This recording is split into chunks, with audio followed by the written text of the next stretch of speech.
घर बनाने वालों के लिए एक अच्छी खबर है। महाराष्ट्र सरकार ने अब घर बनाने वालों को मुफ्त रेत उपलब्ध कराने का फैसला लिया है। राज्य में मकान बनाने वालों को 5 बरास मुफ्त रेती घर पहुंच दी जाएगी। घरकुल बांधकाम के लिए 5 बरास रेती तहसीलदार के जरिए मुकामी सतह पर फ्री और घर पहुंच देने का फैसला किया गया है। साथ ही मुकामी ग्राम पंचायत और नगर पंचायतों को निर्माण के लिए रॉयल्टी के आधार पर रेत उपलब्ध कराई जाएगी।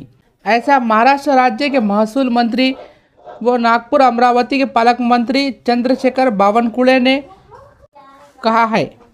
साथ ही निजी बांधकाम करने के लिए तहसीलदारों को नोडल अधिकारी नियुक्त किया गया है।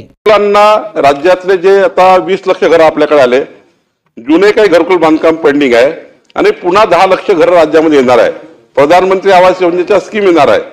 त्यामुळे आपण आता निर्णय घेतलेला आहे की ज्या ग्रामपंचायतीमध्ये, ज्या नगरपंचायतीमध्ये, ज्या भागामध्ये वाळू घाट आहे, नदी नाल्यावर वाळू उपलब्ध आहे, ईसी असो की ईसी नसो, पर्यावरण मंजुरी असो की पर्यावरण मंजुरी नसो, घरकुलांना तुम्ही 5 ब्रास रेती तहसीलदारनी 5 जनरेट करून, तहसीलदारनी महाखनिजच्या ऑनलाईन पोर्टलवरून 5 त्या ठिकाणी जनरेट करायची, ती वाळूची 5 घरकुलाला घरोघरी पोहोचून द्यायची आमच्या तलाठ्यामार्फत आणि आमचा तलाठी तो 5 घरी पोहोचून देईल 5 ब्रासची, आणि त्या घरकुल मालकांनी आपल्या ग्रामपंचायतच्या जवळच्या रेती घाटावरती घ्यायची, नसेल तर बाजूच्या तालुक्यातून घ्यायची, तहसीलदारनी त्याला आयडेंटिफाय करून द्यायचं कुठून वाळू उचलायची।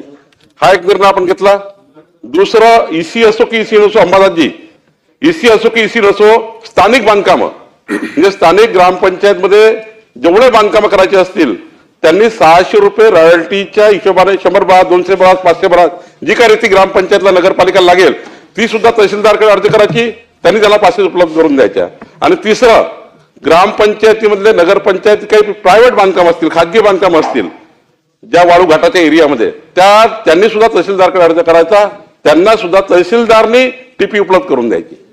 म्हणजे तहसीलदारला नोडल अधिकारी केला आणि वाळू ही स्थानिक रेती घाटावरनं ईसी असो की ईसी नसो तरी आपण स्थानिक बांधकामांना ही या ठिकाणी वाळू धोरणामध्ये स्पष्ट उल्लेख केलेला आहे।